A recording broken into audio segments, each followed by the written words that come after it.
organisé par le groupe Restalliance à l'occasion du lancement de la Semaine européenne du développement durable. Je suis Chloé Desvignes et j'aurai le plaisir pour ces 45 minutes de webinaire dédiés à la thématique de la sobriété en restauration collective d'être accompagnée par Mathilde Lecoq, directrice générale du groupe Restalliance, ainsi que Clémentine Mossé, directrice et fondatrice de l'association lyonnaise The Greener Good. Je profite Bonjour à tous. Bonjour Mathilde, bonjour Clémentine. Donc, je profite de cette introduction pour vous dire que vos micros ont été automatiquement coupés, mais que vous avez la possibilité de poser vos questions tout au long du webinaire vers la section questions-réponses, Q&R, qui est disponible et nous les poserons ensuite dans une session dédiée à la fin du webinaire. Je vous informe également que ce webinaire est enregistré et que vous pourrez le retrouver en replay sur notre chaîne YouTube à l'issue de ce webinaire dans les prochains jours. Alors, la thématique du jour porte sur la thématique de la sobriété. Mais concrètement, la sobriété, qu'est-ce que c'est ? Si on avait posé la question aux Français il y a encore 2 ans de cela, je pense que la majorité aurait répondu que la sobriété était directement associée à l'alcool, ou plutôt au fait de ne pas consommer d'alcool. Donc cette définition est bien évidemment encore vraie aujourd'hui, mais elle a tendu à évoluer assez largement cette dernière année, notamment due à la crise énergétique que nous avons connue en hiver 2022, où les politiques publiques et plus largement les médias nous ont incités en fait à s'engager, que ce soit en tant que particulier ou en tant que professionnel, en faveur de la sobriété énergétique. Donc un terme qui a largement évolué et in fine, en fait, il n'y a pas de réelle définition aujourd'hui sur ce qu'est la sobriété. On entend parler de sobriété énergétique, de sobriété en lien avec l'alcool, mais aussi de sobriété numérique, sobriété dans nos consommations, sobriété dans nos modes de consommation alimentaire. Bref, la sobriété reflète en fait un ensemble de réalités multiples et est attribuée à plein de thématiques différentes. Mais s'il y a bien un point commun à l'ensemble de ces thématiques, à l'ensemble de ces définitions, c'est que la sobriété regroupe le terme de modération. Modération à la fois dans nos consommations, mais également modération dans nos productions de biens et de services. Consommation et production de biens, on cite par exemple la consommation de viande, par exemple, la consommation de vêtements, mais également au niveau des ressources, la consommation d'énergie et la consommation d'eau. Donc, si on pouvait regrouper sous une définition aujourd'hui de la sobriété, on pourrait dire que s'engager en faveur de la sobriété, c'est à la fois repenser nos modes de consommation et de production afin de limiter notre empreinte écologique, donc dans un objectif de modération. Mais je ne vais pas aller plus loin dans cette introduction et je vais laisser maintenant la parole à une spécialiste, Clémentine Mossé, qui va vous parler plus en détail des enjeux climatiques liés à s'engager en faveur de la sobriété. Merci beaucoup Chloé, bonjour à toutes et à tous. J'espère que vous m'entendez bien. Donc, je vais partager mon écran, comme ça vous pourrez voir aussi mes propos illustrés. Donc, je suis ravie d'être là aujourd'hui pour ce webinaire. Alors, on va parler effectivement de sobriété. En fait, je vais commencer par reprendre les bases un petit peu côté écologie, justement, pourquoi on parle de plus en plus de sobriété. Et en fin de webinaire, je vous présenterai une méthode que vous pourrez appliquer à titre professionnel ou à titre personnel pour aller vers plus de sobriété au quotidien. Donc, je m'appelle Clémentine Mossé, je suis la directrice et fondatrice de l'association The Greener Good que j'ai créée à Lyon en 2016.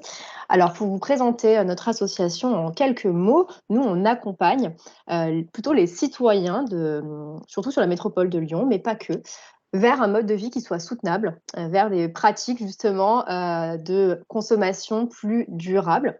On organise de nombreux événements. Donc là, notre actualité, c'est qu'on est en plein dans l'organisation du Greener Festival qui aura lieu les 7 et 8 octobre prochains au château de Montchat. Ce sera la 8e édition. Et donc, on a tout un programme justement autour de comment s'engager aujourd'hui pour dessiner un futur qui soit désirable à l'avenir. Donc, on organise beaucoup d'événements et également, on a édité des ouvrages. On a édité le guide pour consommer responsable à Lyon et ses environs avec près de 700 structures pour consommer moins et mieux. Un cahier pratique aussi pour être accompagné au quotidien. Et puis là, notre actualité du jour, c'est qu'on a sorti un petit jeu qui s'appelle le Consomètre, qui permet de prendre conscience de l'impact de nos actions en termes de climat, de déchets et consommation d'eau. Voilà, dans l'objectif aussi d'aller vers plus de sobriété et de réduire nos impacts dans ces domaines-là. Alors, j'en dis pas plus sur notre association. Vous pourrez, si vous le souhaitez, aller voir sur notre site internet tout ce qu'on fait. Je vais commencer du coup par prendre un peu de hauteur justement sur ce sujet. Pourquoi on parle de sobriété aujourd'hui en vous parlant de l'équilibre terrestre dans lequel on se trouve et qu'on aimerait bien préserver. C'est un équilibre qui est celui d'une époque géologique qu'on appelle l'Holocène. C'est une époque dans laquelle on est depuis près de 12 000 ans. Et c'est une époque plutôt sympa, vu qu'on a une température moyenne à la surface du globe de 15 degrés, qui a une couche d'ozone qui est aussi intéressante, puisque grâce à elle, on est protégé de certains rayons UV, et donc la vie peut s'épanouir sur Terre. Et puis, on a des cycles des saisons réguliers, on a des cycles de l'eau aussi qui sont présents, l'eau qui est filtrée, etc. Et donc, tous ces paramètres font qu'aujourd'hui, en tout cas jusqu'au XXe siècle, on avait une terre favorable au développement de la vie sous toutes ses formes, y compris pour nous humains. Ce qui se passe aujourd'hui, vous l'avez compris, c'est que nos activités humaines portent atteinte à cet équilibre terrestre. Et on appellerait même cette nouvelle époque géologique l'Anthropocène, puisque ce serait une époque justement où ce seraient les différentes activités humaines qui créeraient en quelque sorte un nouvel équilibre qui serait un petit peu moins propice à la vie. Donc, quelles sont ces activités qui vont perturber cet équilibre? Vous les connaissez, hein, c'est l'industrie, le transport, l'artificialisation des sols avec une forte urbanisation, l'élevage intensif, l'agriculture intensive, et puis tous les déchets qu'on produit, puisqu'aujourd'hui, on est majoritairement dans une économie linéaire, c'est-à-dire qu'on va extraire des ressources de la terre, on va les transformer, les consommer, les utiliser et puis les jeter. Donc, voilà, on est face à ce grand défi aujourd'hui. Donc maintenant que j'ai un petit peu posé le cadre, on va voir justement de quel défi il s'agit et puis on va un petit peu regarder qu'est-ce qu'on peut faire ensuite, nous, en tant que structure ou en tant qu'individu. Alors les enjeux, on peut les catégoriser en 4 grands types. Alors le premier, c'est l'enjeu du dérèglement climatique. Ensuite, on a également la perte de biodiversité, puisqu'effectivement, souvent, on pense que voilà, l'écologie, ça va avec le climat, alors qu'en fait, ça va bien au-delà. Donc l'enjeu aussi de la perte de biodiversité. Sans biodiversité, clairement, même nous, humains, on ne pourrait pas vivre sur Terre. L'enjeu des pollutions et des déchets. Et enfin, l'épuisement des ressources. Alors, on va regarder un petit peu ensemble comment agir sur ces différents enjeux. Donc, il y a un terme que j'ai utilisé à plusieurs reprises, c'est moins est mieux. Consommer moins est mieux, donc aller vers plus de sobriété. Et on va voir que justement, il faut qu'on aille vers cette sobriété, par exemple, pour préserver le climat. Alors, un petit rappel aussi sur les enjeux climatiques aujourd'hui. Donc, vous le savez, hein, l'enjeu, c'est d'éviter que le climat se dérègle trop, puisque on est au courant, hein, surtout cet été, on l'a vu encore, qu'il y a pas mal d'effets, de conséquences à ce dérèglement climatique. En tout cas, il y a eu un accord assez connu, hein, qui est l'accord de Paris en 2015, dans lequel 195 États se sont engagés à mener des actions pour éviter d'avoir un réchauffement climatique de plus de 2 degrés par rapport à l'ère pré-industrielle d'ici 2100. Ce qui veut dire qu'on doit aller vers la neutralité carbone à l'horizon 2050. Neutralité carbone, ça ne veut pas dire qu'on émet 0 émission de gaz à effet de serre, mais ça veut dire que les émissions restantes de gaz à effet de serre qui sont dues à nos activités vont être compensées par les gaz à effet de serre qui peuvent être stockés par la végétation, par les forêts par exemple. Donc, qu'est-ce que ça signifie à l'échelle individuelle? Ça a été traduit.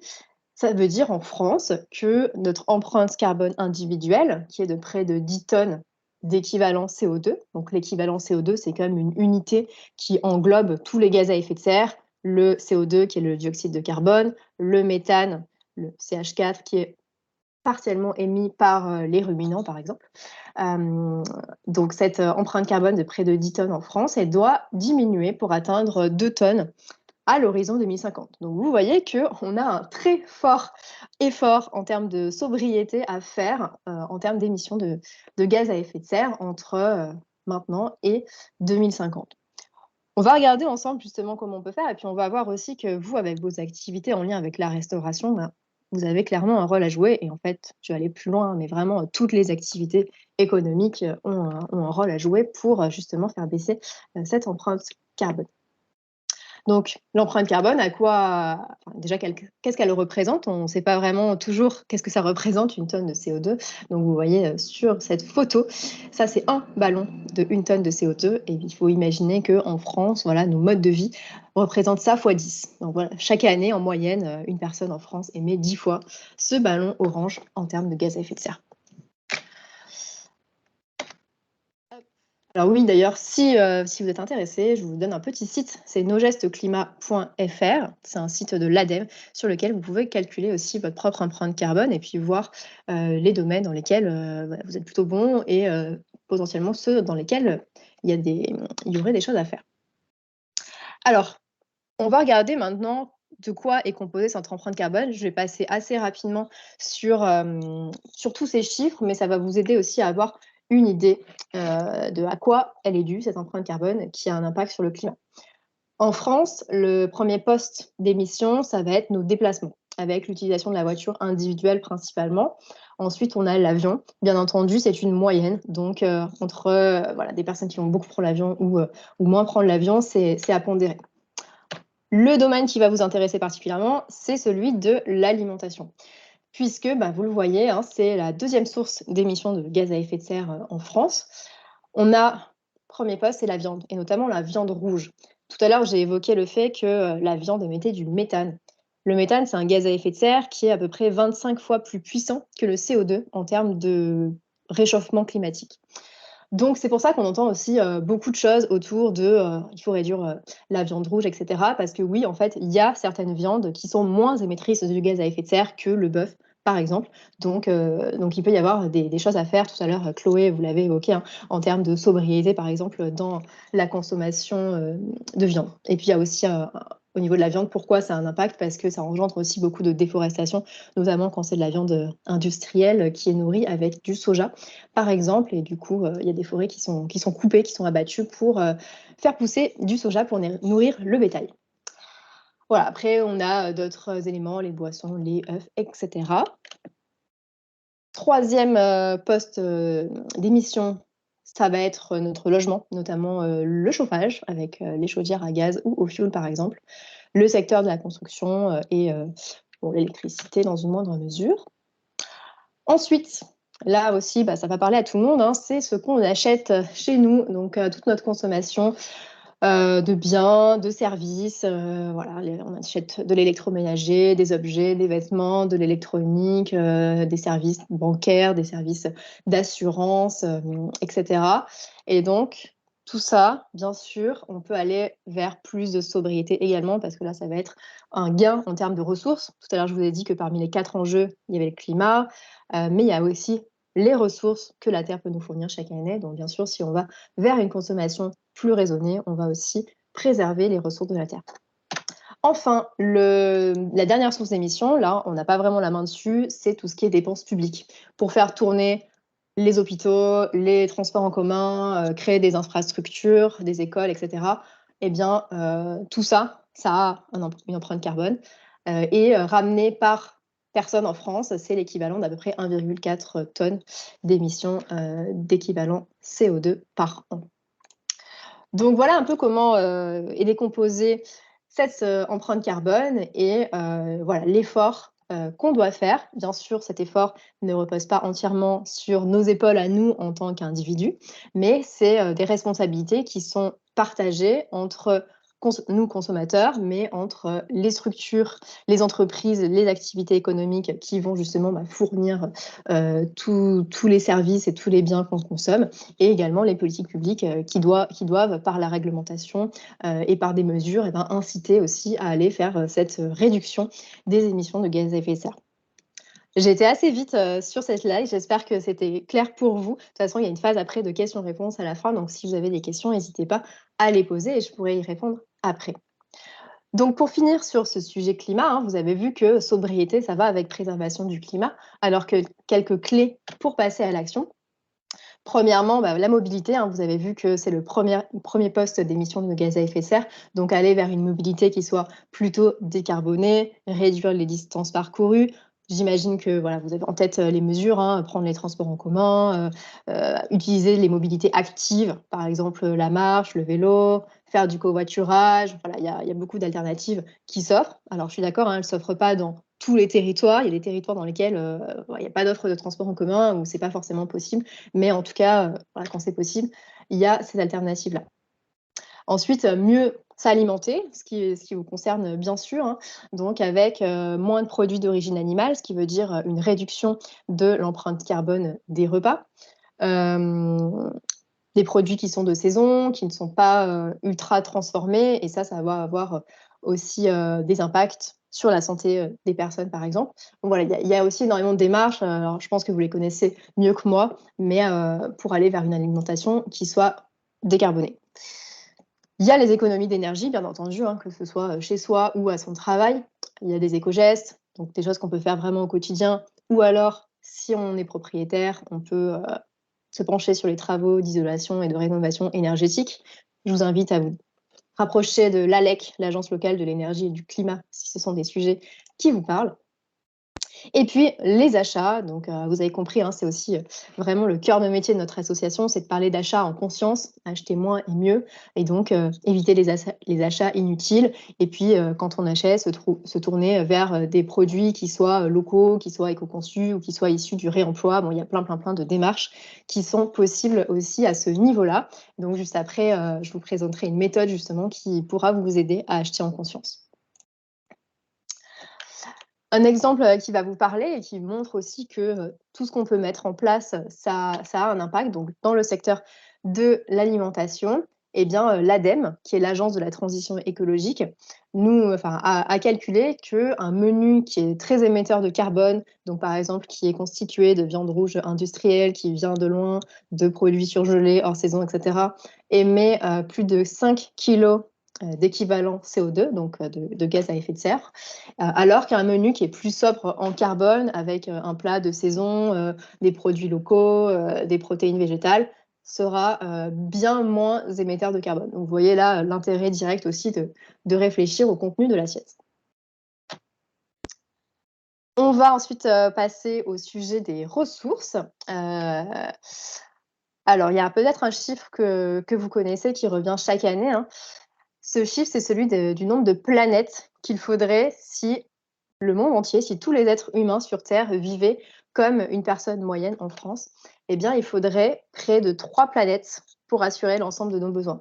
Donc, ce qui nous montre quoi? Ça nous montre que nos modes de vie à la française, même si, bien sûr, on a un certain confort, on a plein d'infrastructures, etc., eh bien, si on voulait que l'intégralité de l'humanité ait accès à notre mode de vie, ce serait tout simplement pas possible parce qu'il n'y a pas assez de ressources sur Terre pour assurer ce mode de vie-là. Donc, ce qui nous prouve encore une fois, là, dans cet autre domaine qui est celui des ressources à préserver, que la démarche de sobriété est encore une fois nécessaire. Je vais finir par un petit chiffre aussi, hein, c'est celui des ordures ménagères. Donc, en France, une personne va générer en moyenne 496 kilos d'ordures chaque année. Bon, ça comprend vraiment tout ce qu'on peut jeter. Donc, vous voyez que c'est un chiffre qui est très, très conséquent.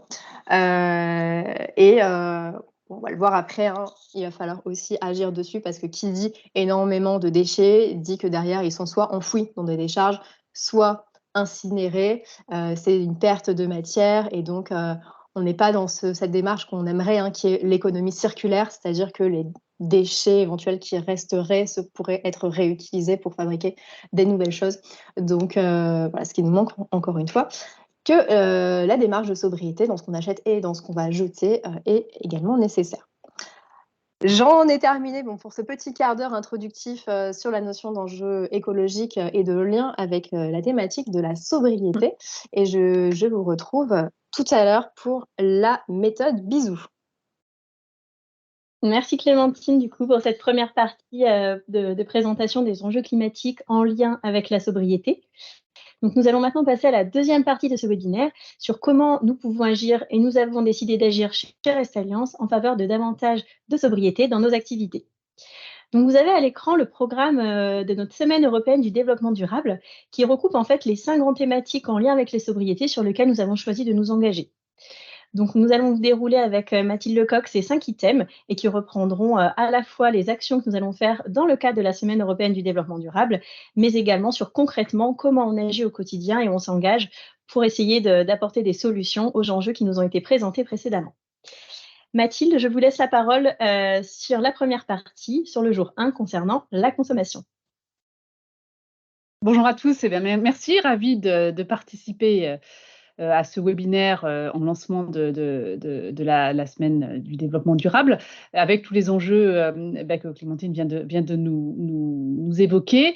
Alors, chez Rest Alliance, on essaye effectivement de se poser les bonnes questions pour se dire comment, puisqu'on l'a vu, c'est la partie restauration, enfin alimentation, et le deuxième, après les transports individuels, le deuxième pilier sur lequel on a capacité à agir.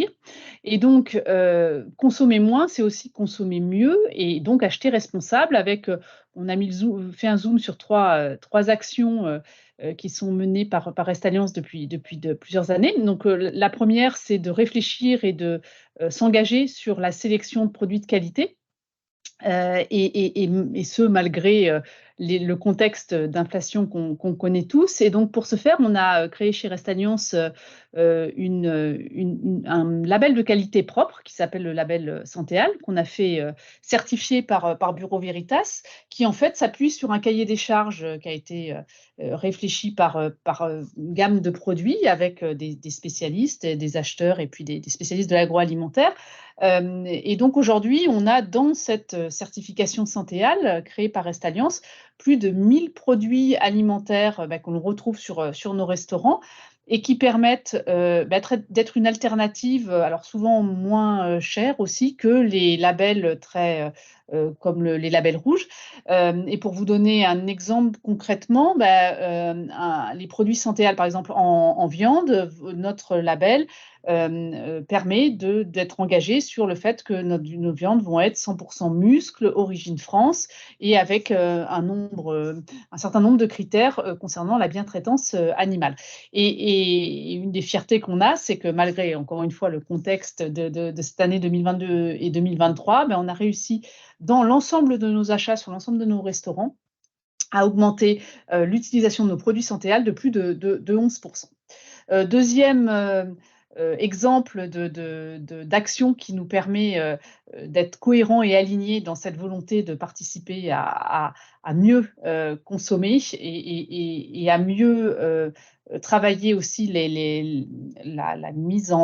l'utilisation et donc le gaspillage. C'est notre partenariat avec BISC, qui est donc une association qui va mettre en avant et gérer la réintroduction dans un circuit de consommation de produits initialement rejetés par les normes des circuits habituels de consommation, donc dans la grande distribution ou dans la restauration, du fait que ces produits ne rentrent pas dans les cahiers des charges en termes de calibre, de couleurs, de taches sur les produits. Alors très souvent, les produits fruits et légumes, mais aussi on trouve de la viande. Et donc, ce qu'il y a de bien, c'est que ces produits donc, sont remis dans le circuit de consommation et sont proposés sur, là aussi, les établissements Rest Alliance. Et on a réussi en 2023 à sauver 52 tonnes de produits qui sinon ont terminé de nourrir les poubelles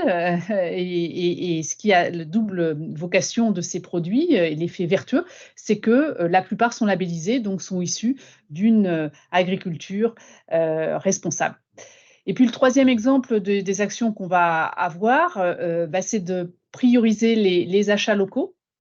On a la chance en France d'être dans des régions de production avec une véritable richesse dans des productions de fruits et légumes notamment, mais aussi de tout ce qui va être BOF, beurre, œuf, fromage, mais aussi sur la viande, avec des régions fortement productrices de viande. Et donc, même si on l'a vu, il faut limiter notre consommation de viande, on va y venir, mais il vaut mieux consommer de la viande locale que de la viande qui va venir d'Argentine ou des pays de l'Est.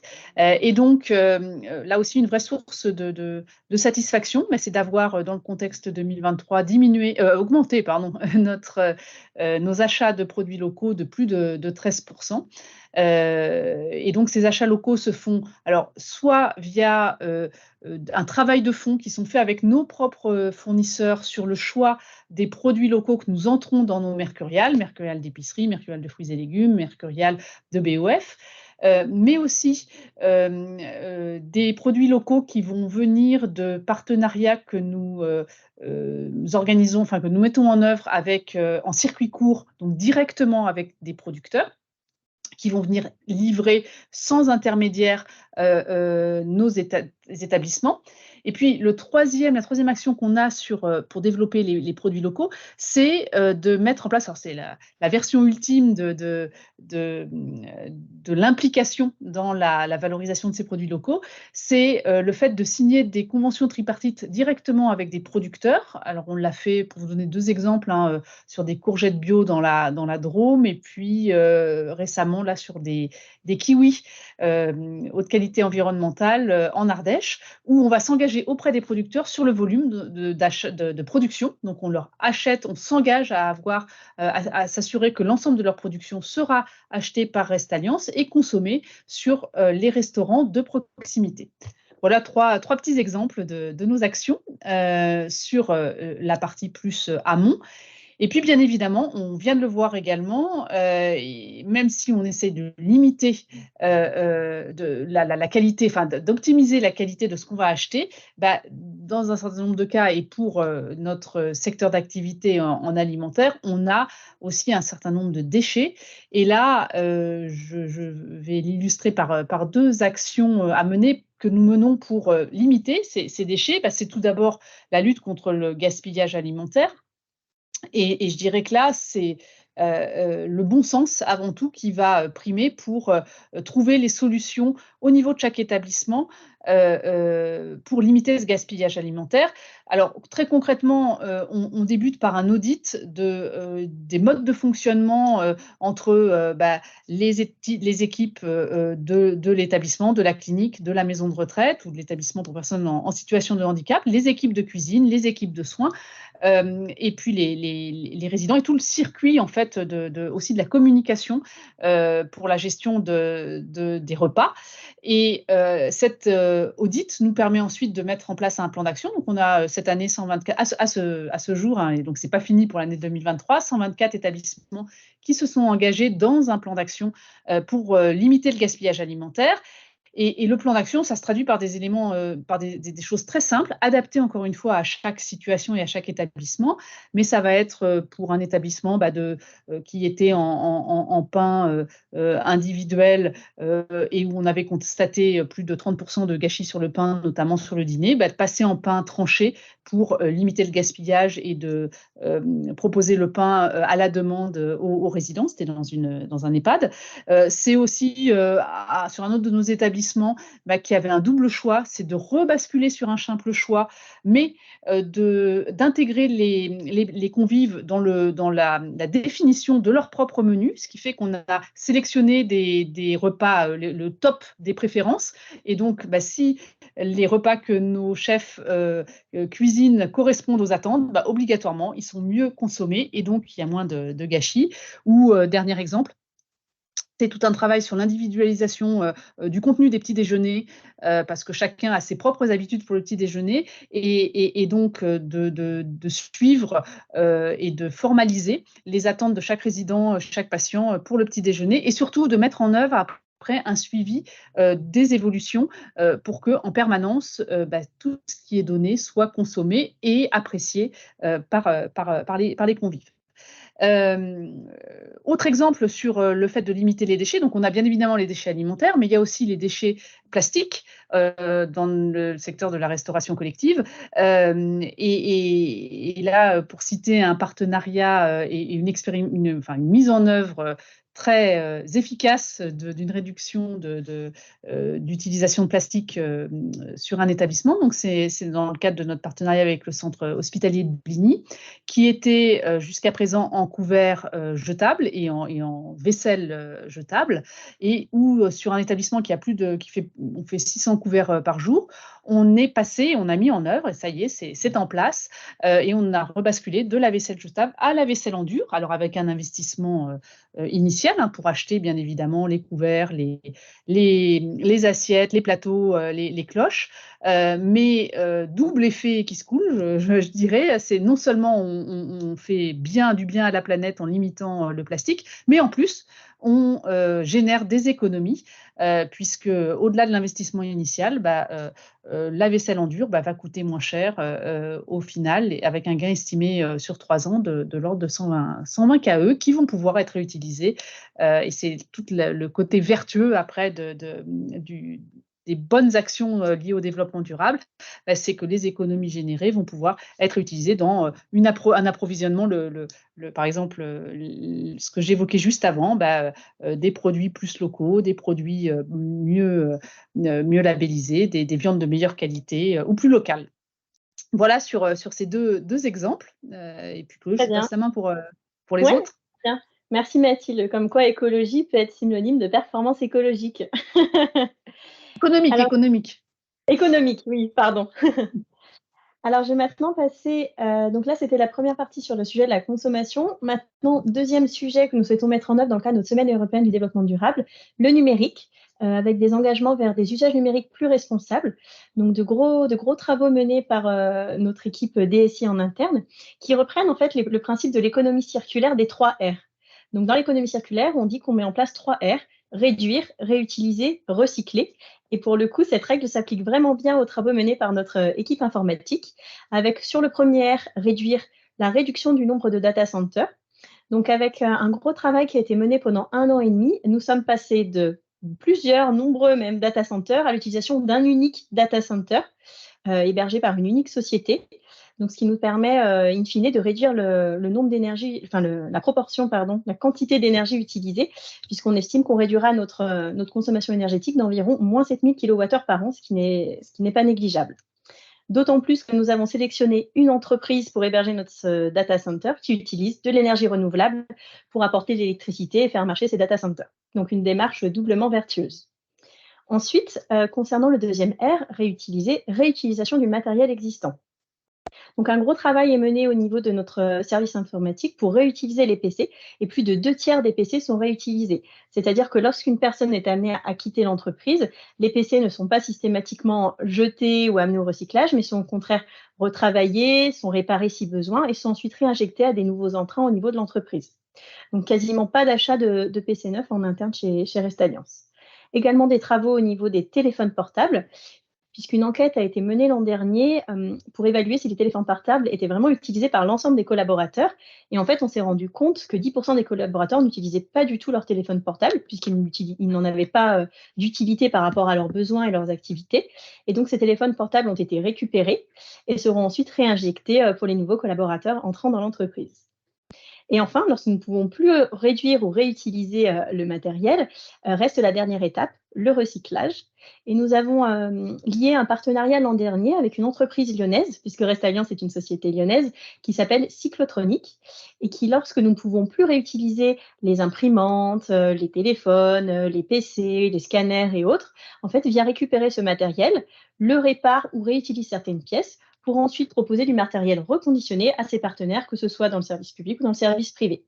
Donc, l'année dernière, environ 100 kg de dons ont été donnés et on espère continuer à œuvrer en faveur de cette réutilisation pour entrer vraiment dans un cercle très, très vertueux au niveau de nos usages numériques.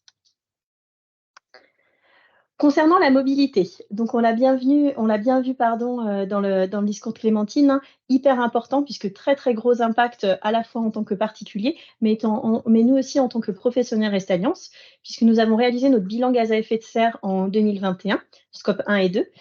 Et du coup, nous nous sommes rendus compte que la mobilité, que ce soit la mobilité pendulaire, donc domicile-travail, ou la mobilité professionnelle pour nos cuisines en tournant, pour nos responsables de secteur, pour nos commerciaux, représentait 58% de notre bilan de gaz à effet de serre.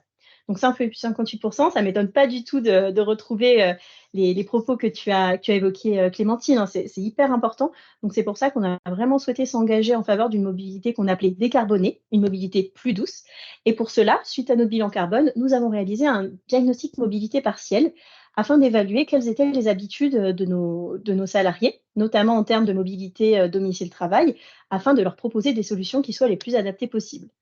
En faisant ce bilan, on s'est rendu compte que 50% des utilisateurs utilisaient la voiture au quotidien et que pour autant, le temps de trajet moyen dans la voiture, du coup, le plus souvent, était assez faible au final, 50 minutes, c'est un peu moins de 50 minutes. Donc, on s'est dit qu'on pouvait vraiment trouver des pistes pour agir et pour engager une mobilité qui soit plus douce en proposant aussi des alternatives à la voiture. Donc, suite à ça, nous avons mis en œuvre, en lien avec le service RH, un plan de mobilité douce, donc qui est encore en train de se mettre en œuvre et encore à l'étude, hein. Mais ce que nous souhaitons développer, c'est tout d'abord une plateforme de covoiturage, donc que nous allons lancer début octobre à l'occasion de la Semaine européenne du développement durable, qui sera en expérimentation sur la région lyonnaise. Et l'objectif, c'est de se dire, OK, on a beaucoup de salariés qui utilisent la voiture, mais peut-être que parfois, ils n'ont pas d'autres solutions parce qu'ils habitent dans des zones rurales, que le réseau des transports en commun n'est pas adapté. Donc, OK, utilisation de la voiture, mais peut-être peut-être qu'ils peuvent utiliser la voiture de manière partagée. Donc, on va essayer de lancer une plateforme de covoiturage pour leur permettre de collaborer, de covoiturer. Et puis, au-delà de faire du bien à la planète, ça peut aussi faire du bien au portefeuille parce que compte tenu de l'inflation avec l'essence, ça peut être quelque chose d'hyper intéressant pour nos salariés. Deuxième action, la mise en place de nouveaux équipements afin de répondre notamment aux personnes qui utilisent des trottinettes et des vélos. Donc, la mise en place de douches au sein de nos locaux au niveau du siège et sont également à l'étude la mise en place d'un abri vélo-trottinette et aussi éventuellement un renouvellement partiel de notre flotte de véhicules pour s'engager vers davantage de véhicules hybrides ou électriques. Également à l'étude, dans le cadre de ce plan de mobilité douce, la mise en place d'un forfait de mobilité durable, donc qui est un forfait qui permet de récompenser les personnes qui utilisent des alternatives à la voiture. Et enfin, nous allons organiser des animations de sensibilisation afin de resensibiliser sur l'offre existante, notamment en termes de transport en commun, de vélo, de trottinette, bref, toutes les alternatives qui sont possibles à la voiture. Donc, vous voyez, la mobilité, c'est un sujet hyper important, on l'a cité tout à l'heure, sur lequel on a vraiment souhaité s'engager chez Rest Alliance, bien évidemment compte tenu des enjeux écologiques, mais aussi en termes des enjeux de qualité de vie et des conditions de travail. La mobilité est hyper importante dans le cadre de ces girons-là, et c'est un sujet vraiment clé pour à la fois fidéliser nos collaborateurs, mais aussi pour recruter en tant qu'entreprise de restauration collective. Mathilde, je me permets de vous redonner la main pour passer sur ce 4e chapitre sur l'alimentation. Voilà, avec le titre S'alimenter en conscience et se faire du bien tout en mangeant le plus sainement possible.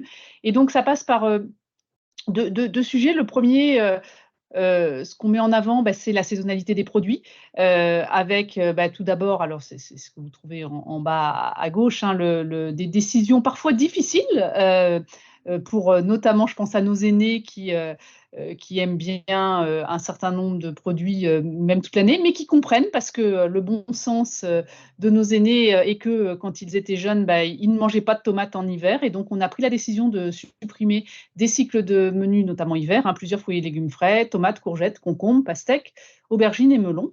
Et c'est quelque chose, voilà, la première fois qu'on le fait, c'est un peu dur, mais après, ça se met bien en œuvre et ça réduit très fortement l'impact aussi carbone de nos menus. Comme on l'a vu, hein, ça peut passer du simple au quintuple selon ce qu'on met dans un repas, donc de 1 à 5. Et puis deuxième action, alors qui fonctionne super bien chez Rest Alliance, c'est l'opération cuisinons de saison. Donc une fois par mois, nous mettons en avant un fruit ou un légume de saison et nos collaborateurs font preuve d'une inventivité et d'une créativité qui à chaque fois me réjouit et souvent avec des très beaux posts sur LinkedIn de recettes de saison avec le produit mis en avant. Au mois d'août, de mémoire, c'était au mois de septembre, je ne sais plus, les prunes. Et en tout cas, ça donne envie de tester les 70 recettes qui ont été, je crois même qu'on en est à 80, là, créées par les collaborateurs sur les établissements pour mettre en avant les produits, légumes ou fruits de saison. Et puis, s'alimenter en conscience, c'est aussi réfléchir sur la transition alimentaire. Donc, pour ça, chez Restaliance, alors tout d'abord, on a une ambition forte et nous sommes la seule entreprise de restauration collective à avoir créé notre fondation d'entreprise, donc qui s'appelle l'Institut Nutrition, et abondé au sein de cet institut en finançant 100 000 € chaque année dans la recherche, puisque donc l'Institut Nutrition, c'est une fondation qui a pour objectif et pour ambition d'innover pour le plaisir et la santé des personnes fragilisées, donc du public que nous accueillons sur nos établissements, et avec dans ces actions de recherche, pour en illustrer une, le projet VGSIM, qui est mené actuellement avec la Fondation Richard, donc un IME qui accueille des enfants en situation de handicap, et donc une action avec de recherche qui fera l'objet d'une publication, donc en travaillant avec des psychologues, avec des ergothérapeutes, avec des soignants, des médecins, mais aussi les équipes pédagogiques sur place, pour identifier les leviers qui permettent aux enfants en situation de handicap de mieux accepter la transition alimentaire et l'inclusion dans leur menu, la diminution de protéines animales, pardon, et l'augmentation de protéines végétales, notamment avec l'introduction de légumineuses. Et donc, il y a eu toute une étude sociologique qui a été faite avec également une psychologue dans une première étape. Puis après, ça a donné lieu à des ateliers de sensibilisation et de pédagogie pour faciliter, pour identifier les leviers, encore une fois, qui vont permettre aux enfants et notamment, moi, ce qui m'a interpellée, c'est qu'on met en évidence que les enfants vont beaucoup mieux accepter les légumineuses s'ils savent ce qu'ils ont dans leur assiette et s'ils concourent à soit la préparation, soit ne serait-ce que l'élaboration du menu. Voilà, donc, et puis on va continuer l'année prochaine en faisant un MOOC qui sera accessible à tout le monde pour identifier, pour encore une fois faciliter l'acceptation de cette transition pour les enfants handicapés. Et puis pour illustrer 2 autres petites actions, le fait que maintenant dans nos menus, on a 3 recettes végétariennes par semaine. Alors les recettes végétariennes, il y en a un certain nombre qui sont travaillées avec le chef Gaëtan Gentil, qui est une étoile verte au Michelin et qui aime beaucoup, enfin qui est très actif sur cette notion de transition alimentaire. Et puis il y a des recettes aussi très simples, quand on fait une tarte, quand on introduit dans nos menus une tarte aux légumes ou un flan au fromage, et ce sont aussi des recettes végétariennes. Donc désormais, on en a 3 par semaine. Et puis dernier petit zoom sur un partenariat un groupe avec lequel on est très très actif sur la partie RSE, donc c'est le groupe Restonis, et où les équipes Restonis et les équipes Restaliance ont travaillé à créer un book de recettes végétariennes spécifiquement adaptées pour les personnes âgées en EHPAD. Et on aura l'occasion au mois d'octobre d'ailleurs de vous en dire un petit peu plus sur tout ce travail. Super. Et merci Mathilde pour cette partie sur l'alimentation. Et puis on terminera du coup avec le sujet de l'énergie.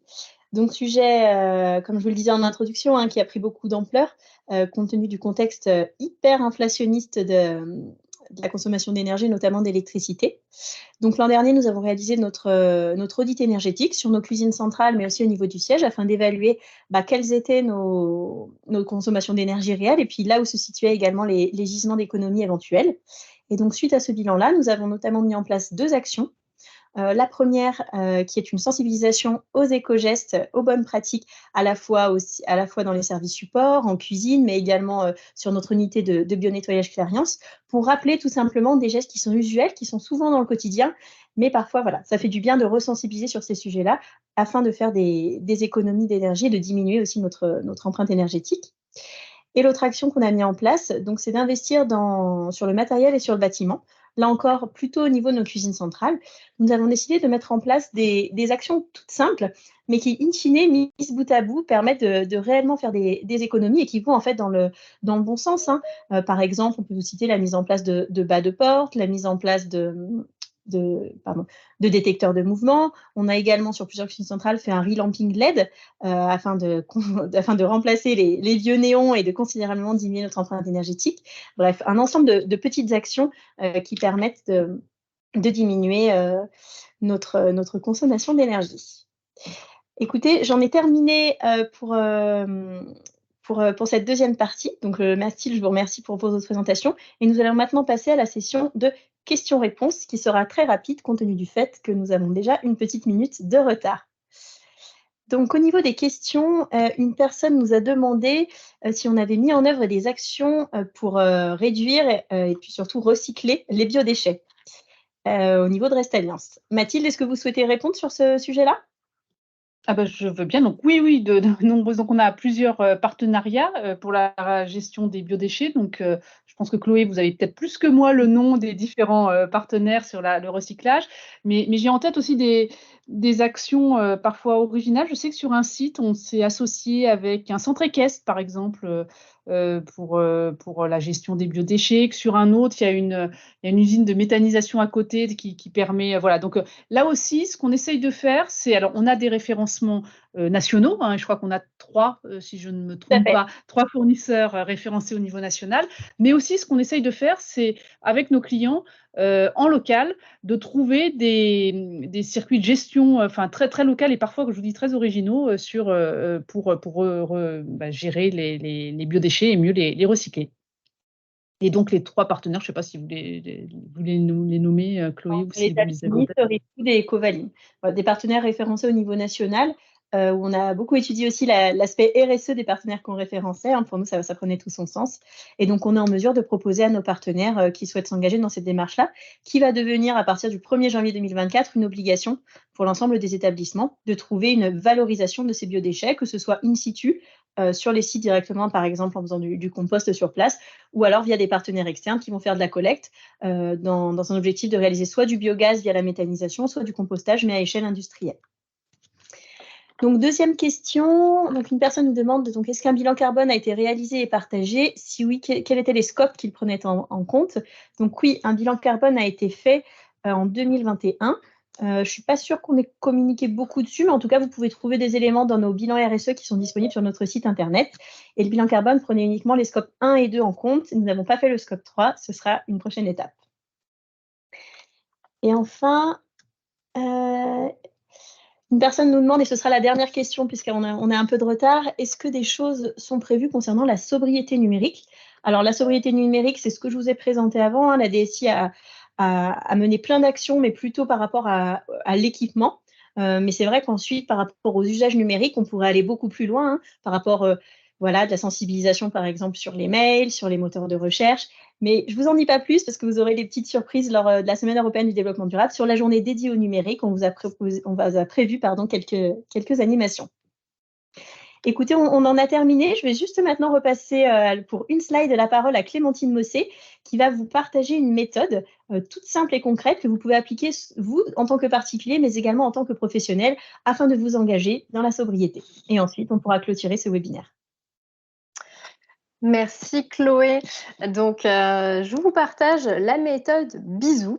C'est une méthode que j'adore partager à la fois, je le partage très souvent en entreprise ou auprès de personnes qu'on rencontre lors de nos événements.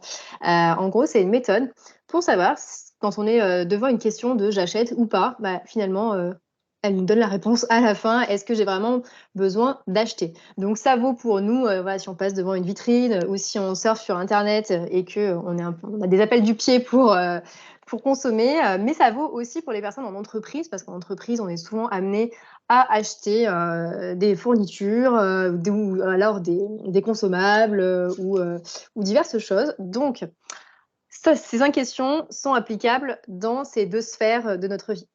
Première question à se poser, c'est le besoin. À quel besoin est-ce que cet achat répond chez moi? C'est-à-dire, est-ce que j'ai un réel besoin? Imaginons c'est l'hiver, j'ai froid, j'ai pas de manteau parce que le mien est abîmé et s'est cassé. Donc oui, j'ai un réel besoin de me couvrir, d'avoir chaud et d'avoir un manteau. Ok. Mais parfois, notamment avec la publicité, on est incité à acheter, on peut avoir des pulsions d'achat où en fait on n'a pas vraiment un réel besoin, c'est plus des besoins psychologiques de ah bah oui, j'ai envie d'être à la mode, ou j'ai envie d'avoir plus confiance en moi, ou peut-être qu'en achetant une voiture comme ci, comme ça, je vais avoir un sentiment de liberté. Bon, vous voyez ce type d'injonctions qui sont amenées par la publicité, qui ne sont pas des réels besoins.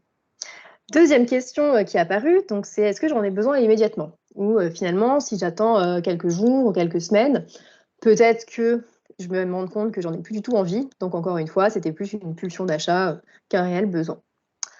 Troisième question, le S, c'est semblable. Est-ce que j'ai déjà quelque chose de semblable, soit dans mon entreprise, soit à la maison? Ça peut être quelque chose qui est déjà là, qui est utilisable. Par exemple, j'ai ma penderie qui est déjà pleine de t-shirts. Est-ce que j'ai vraiment besoin de racheter un nouveau t-shirt? Mais parfois, c'est des choses qu'il y a déjà chez nous, et qu'on peut tout simplement réparer, ou remettre en circulation. Tout à l'heure, vous avez parlé des exemples des téléphones portables. Certains n'étaient pas forcément utilisés. Hop, bah oui, en fait, il y a un téléphone qui existe, il est là, on peut l'utiliser. On n'est pas forcément obligé d'en acheter un pour les nouvelles personnes. Quatrième question, c'est l'origine. Et c'est là où on va s'interroger sur les aspects écologiques et sociaux de ce qu'on achète. Donc, d'où vient le produit? Est-ce que c'est produit localement? Est-ce que la viande, par exemple, que vous allez acheter est produite localement, ou est-ce qu'elle vient de l'autre bout de la planète? Qui a fabriqué ce qu'on achète? Parce que vous le savez peut-être, hein, mais pour certains produits qu'on achète, les conditions de travail et de rémunération sont particulièrement critiques. Je pense notamment au secteur de l'habillement. Est-ce que le produit a été fabriqué de manière à durer? Est-ce qu'il est réparable? Par exemple, si vous achetez une machine chez vous ou dans une entreprise, est-ce que le produit est éco-conçu? Est-ce qu'on pourra changer les pièces? Est-ce qu'il va pouvoir durer très longtemps? Ou finalement, est-ce qu'il est conçu avec cette technique de l'obsolescence programmée qui fait qu'il va casser assez vite, et qu'on va devoir le renouveler incessamment sous peu? Et enfin, la dernière question, est-ce qu'on va vraiment utiliser le produit de manière régulière? Parce que parfois, on peut avoir vraiment besoin d'un produit à un instant T, mais au final, ça va être juste pour une utilisation, et après, on va stocker le produit et prendre la poussière. Je prends un exemple dans le côté personnel. Si, admettons que le mois prochain, je suis invitée à un mariage et que j'ai besoin d'une tenue de cérémonie, alors OK, je vais cocher toutes les premières cases, j'en ai besoin le mois prochain, j'ai pas de tenue de cérémonie chez moi, je peux éventuellement trouver le vêtement qui a été fabriqué localement par une couturière qui fait bien les choses, et cetera. Mais je vais l'utiliser une fois. Et là, ça peut être problématique parce que c'est un peu dommage d'avoir consommé des ressources, et cetera, pour un seul usage. Et donc, peut-être qu'on peut s'orienter vers autre chose que l'achat. Il y a d'autres solutions qui existent. C'est ce qu'on appelle l'économie de la fonctionnalité, c'est-à-dire, par exemple, la location. Alors vous connaissez, hein, dans les grandes villes, les vélos en libre service, comme les Véloves à Lyon, c'est de l'économie de la fonctionnalité. C'est-à-dire que j'ai un besoin ponctuel à l'instant T, je vais prendre un vélo. J'ai besoin d'avoir une tenue particulière, et peut-être que je peux la louer parce que ça existe maintenant des services de location. Donc voilà, c'est s'interroger sur finalement, est-ce que j'ai vraiment besoin d'être propriétaire de ce bien, ou est-ce que je peux l'emprunter, le louer ou l'obtenir de manière différente juste pour son usage. Donc voilà la méthode Bisou. Je vous encourage peut-être à photographier l'écran ou en fait à la noter dans un coin, parce que c'est une méthode qui est très efficace pour éviter d'encombrer votre intérieur, de vous faire des économies et d'aller vers plus de sobriété dans votre vie professionnelle ou chez vous. Très bien. Et merci Clémentine. Donc on arrive maintenant à l'issue de ce webinaire. Merci Mathilde, merci Clémentine. J'espère que ce webinaire vous aura plu et que vous aurez compris les enjeux autour de la sobriété, sobriété à tout niveau, dans la consommation, dans l'alimentation, dans les usages numériques, dans l'énergie. Et voilà, sobriété égale modération et égale pas forcément au final, consommation d'argent, parce qu'au final, on a pu voir que c'était source également d'économie. Ça relève souvent en fait du bon sens. Je vous Et remercie. sobriété pour aimer avec plaisir, donc on peut tout à fait aussi se faire plaisir. Tout à fait. Complètement. Donc merci à tous, et vous pourrez retrouver du coup le replay sur notre chaîne YouTube dans les prochains jours. Et d'ici là, je vous souhaite un très bon après-midi. Au revoir. Au revoir. Au revoir.